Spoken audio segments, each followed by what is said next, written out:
Warahmatullahi wabarakatuh. Perkenalkan, saya M. Hengki Angguna Almansa dengan NIM C0C02001 dari Prodi D3 Akuntansi kelas A dengan dosen pengampu Bapak Dr. Wirmi Eka Putra SEMSI CUQNR CSRS dengan mata kuliah akuntansi perpajakan. Baiklah, saya akan mempresentasikan tentang konsep penyusutan dan amortisasi. Pengertian penyusutan dan amortisasi. Penyusutan dalam pengertian ekonomi merupakan penurunan nilai suatu benda atau aset yang diakibatkan oleh ketuaan, kekunoan, dan sebagaimana yang telah timbul karena adanya penemuan-penemuan baru maupun adanya kausan akibat pemakaian barang tersebut. Karena adanya penyusutan, maka benda atau aset tersebut kurang mampu melaksanakan tugasnya atau memberikan pelayanan sebagaimana yang semula dimaksudkan. Penurunan nilai ini dikenal dalam akuntansi praktik sebagai suatu pengeluaran operasional. Penyusutan dilakukan karena masa manfaat dan potensi aktiva yang dimiliki semakin berkurang. Amortisasi dalam Undang-Undang Pajak diatur dalam pasal 11A Undang-Undang Nomor 36 Tahun 2008 yang menyebutkan bahwa amortisasi dilakukan terhadap pengeluaran untuk memperoleh harta tak berwujud dan pengeluaran lainnya yang mempunyai masa manfaat lebih dari 1 tahun yang digunakan untuk mendapatkan, menagih, dan memelihara penghasilan. Faktor-faktor yang mempengaruhi beban penyusutan. Untuk memperoleh besarnya beban penyusutan periodik secara tepat dari pemakaian suatu aktiva, ada 4 faktor yang perlu dipertimbangkan, yaitu 1. Nilai peroleh aktiva, 2. Nilai residu atau nilai sisa, 3. Umur ekonomi, dan 4. Pola pemakaian. Harta yang disusutkan. Berdasarkan SAK, dapat disusutkan harta dengan memenuhi kriteria, yaitu 1.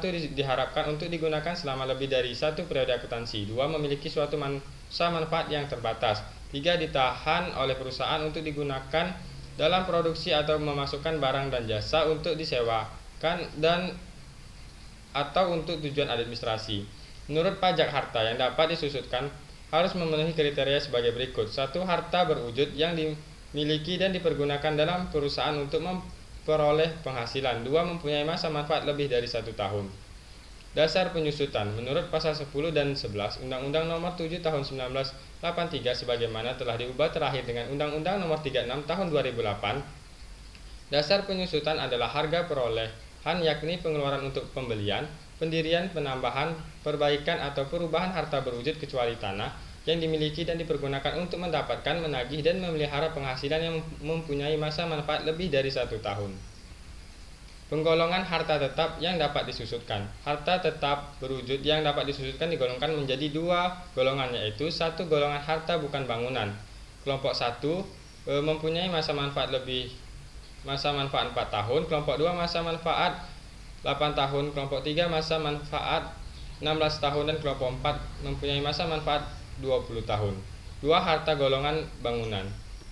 1. Kelompok bangunan permanen yang mempunyai masa manfaat 20 tahun. 2. Kelompok bangunan tidak permanen yang mempunyai masa manfaat 10 tahun. Jenis-jenis penyusutan dapat diklasifikasikan sebagai berikut. 1. Penyusutan fisik adalah penyusutan yang disebabkan oleh berkurangnya kemampuan fisik dari benda modal untuk menghasilkan produksi. 2. Penyusutan fungsional adalah penurunan nilai yang disebabkan oleh berkurangnya fungsi dari benda modal, keusangan, atau kekunoan.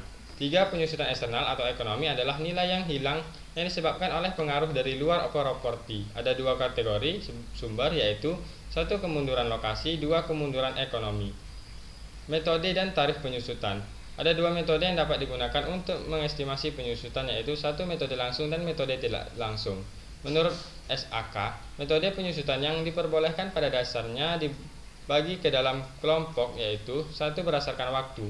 A. Metode garis lurus, B. Metode saldo menurun atau saldo menurun ganda. 2. Berdasarkan penggunaan. A. Metode jam jasa, B. Metode jumlah unit produk.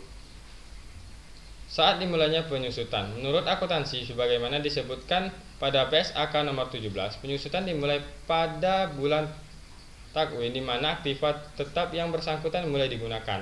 Pembebanan akuntansi berdasarkan bulan penuh. Jika dalam bulan bersangkutan jumlah harta hari kurang dari 15 hari dibulatkan ke bawah atau diabaikan, dan jika lebih dari 15 hari dibulatkan menjadi 1 bulan penuh. Sedangkan menurut peraturan perpajakan, pada dasarnya penyusutan dimulai pada bulan dilakukan pengeluaran kecuali harta yang masih dalam proses pengerjaan penyusutan penyusutan dimulai pada tahun selesainya pengerjaan harta tersebut, atau pasal 11 ayat 3 Undang-Undang Nomor 36 2008. Penarikan harta tetap berwujud dari pemakai. Penarikan atau pengalihan harta tetap berwujud dari pemakai diakibatkan oleh beberapa hal sebagai berikut. A. Harta tetap dialihkan kepada pihak lain sebagai pengganti penyertaan modal, misalnya perseroan, persekutuan, dan badan lainnya. B. Harta tetap dialihkan kepada pemegang saham, sekutu, atau anggota oleh sebuah perusahaan, perseroan, persekutuan, dan badan lainnya. C. Harta tetap dialihkan dalam rangka likuidasi, penggabungan, peleburan, pemekaran, pemecahan, dan pengambil alihan usaha.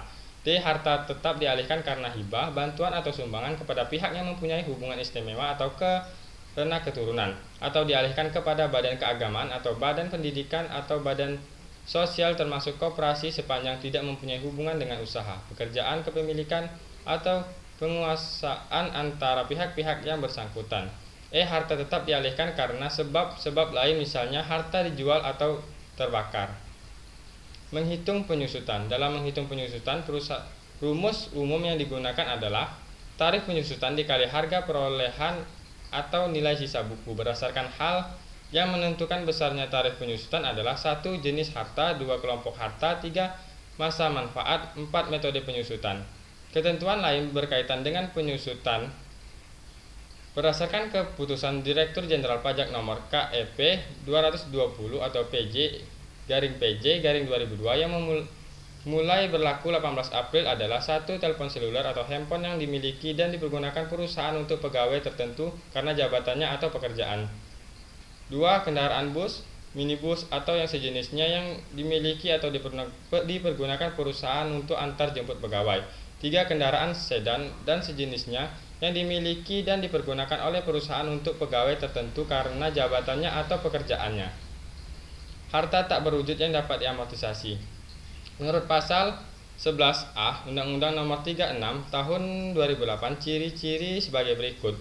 A. Harta tak berwujud yang dimiliki dan dipergunakan perusahaan untuk mendapatkan, menagih, dan memelihara penghasilan. B. Mempunyai masa manfaat lebih dari 1 tahun, sedangkan perlakuan pencatatan terhadap harta tak berwujud sama dengan perlakuan akuntansi terhadap harta berwujud. A. Harta tak berwujud dicatat sebesar harga perolehan pada tanggal diperoleh. B. Harta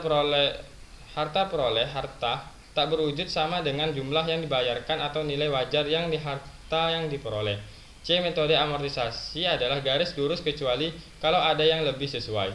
Metode amortisasi. Undang-Undang Pajak menyatakan bahwa amortisasi atas pengeluaran untuk memperoleh harta tak berwujud dan pengeluaran lainnya yang mempunyai masa lebih dari 1 tahun yang dipergunakan untuk mendapatkan, menagih, dan memelihara penghasilan dilakukan dalam bagian-bagian yang sama besar atau dalam bagian-bagian yang menurun selama masa manfaat yang dihitung dengan cara menerapkan tarif amortisasi atau pengeluaran tersebut atas nilai sisa buku, dan pada akhir masa manfaat diamortisasi sekaligus dengan syarat dilakukan secara taat asas. Pengelompokan harta tak berwujud dan tarif amortisasi. Pengelompokan dan tarif amortisasi atas pengeluaran harta tak berwujud ini dimaksud untuk memberikan keragaman bagi wajib pajak dalam melakukan amortisasi. Bisa dilihat tabel berikut ini untuk melihat tarif penyusutan. Penarikan harta tidak berwujud dari penyusutan. Jika harta tetap tidak berwujud dialihkan kepada pihak lain, maka 1. Nilai buku harta yang ditarik dari pemakai diperlakukan sebagai kerugian pada saat penarikan. 2. Jumlah penerimaan bersih dari hasil penjualan harta tetap atau ganti rugi yang diterima dari perusahaan asuransi diakui sebagai penghasilan tahun terjadinya atau tahun diterimanya penggantian asuransi. Demikianlah hasil presentasi saya. Jika ada kesalahan kata dan penyebutan saya mohon maaf. Saya akhiri dengan wassalamualaikum warahmatullahi wabarakatuh.